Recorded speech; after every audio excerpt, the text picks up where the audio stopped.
अगर आप छोटे बच्चे के माता पिता हैं तो आपको इस बात की चिंता होगी कि क्या नई शिक्षा नीति के बाद भी आपको अपने बच्चे के नर्सरी में दाखिला कराने को लेकर माथापच्ची करनी होगी। और अगर आपके बच्चे 10वीं या 12वीं में पढ़ने वाले हैं तो आपको इस बात की फिक्र होगी कि कॉलेज में दाखिले के लिए क्या अब भी 90% से ऊपर अंक लाने होंगे। और अगर आपके बच्चे कॉलेज में पढ़ रहे हैं तो आपकी चिंता नौकरी से जुड़ी होगी। क्या नई शिक्षा नीति से उन्हें नौकरी तलाशने में आसानी होगी। जब से सरकार ने नई शिक्षा नीति का ऐलान किया है, आम जनता ऐसे ही सवालों के जवाब तलाश रही है। सबसे पहले शुरुआत स्कूली शिक्षा से करते हैं। नई शिक्षा नीति में पहले जो 10+2 की बात होती थी, अब उसकी जगह सरकार 5+3+3+4 की बात कर रही है। 5+3+3+4 में 5 का मतलब है 3 साल प्री स्कूल के और क्लास 1 और 2। उसके बाद के 3 का मतलब है तीसरी, चौथी और 5वीं क्लास। उसके बाद 3 का मतलब है 6ठी, 7वीं और 8वीं क्लास। और आखिर के 4 का मतलब है 9वीं, 10वीं, 11वीं और 12वीं क्लास। यानी अब बच्चे 6 साल की जगह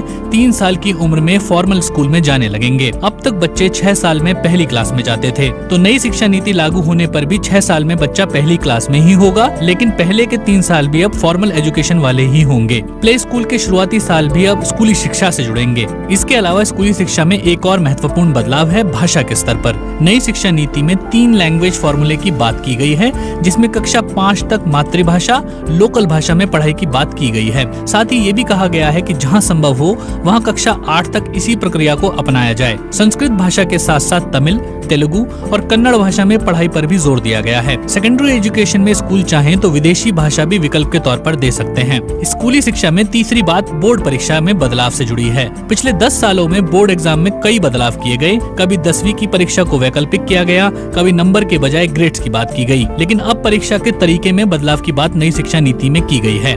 बोर्ड एग्जाम होंगे और अब 2 बार होंगे, लेकिन इनको पास करने के लिए कोचिंग की जरूरत नहीं होगी। परीक्षा का स्वरूप बदलकर अब छात्रों की क्षमताओं का आकलन किया जाएगा, न कि उनकी याददाश्त का। केंद्र सरकार की दलील है कि नंबरों का दबाव इससे खत्म हो जाएगा। साल 2022-23 वाले सत्र में इस बदलाव को लागू करने की मंशा जताई गई है। इन बोर्ड परीक्षाओं के अतिरिक्त राज्य सरकारें कक्षा 3, 5 और 8 में भी परीक्षाएं लेंगी। इन परीक्षाओं को करवाने के लिए गाइडलाइंस बनाने का काम नई एजेंसी को सौंपा जाएगा, जो शिक्षा मंत्रालय के अंतर्गत ही काम करेगी।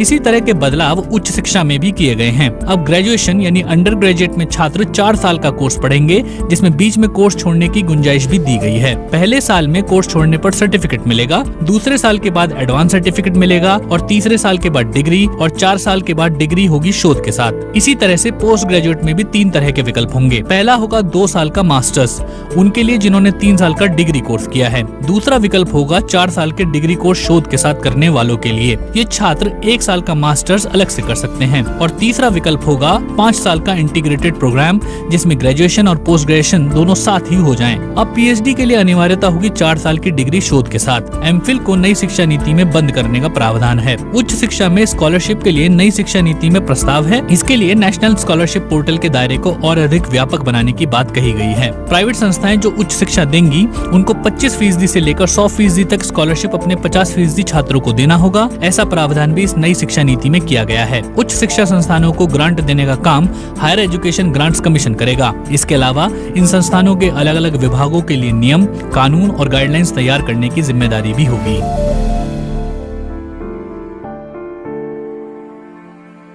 सब्सक्राइब कीजिए हमारे चैनल को और बेल आइकॉन को दबाइए हमारी लेटेस्ट वीडियो सबसे पहले देखने के लिए।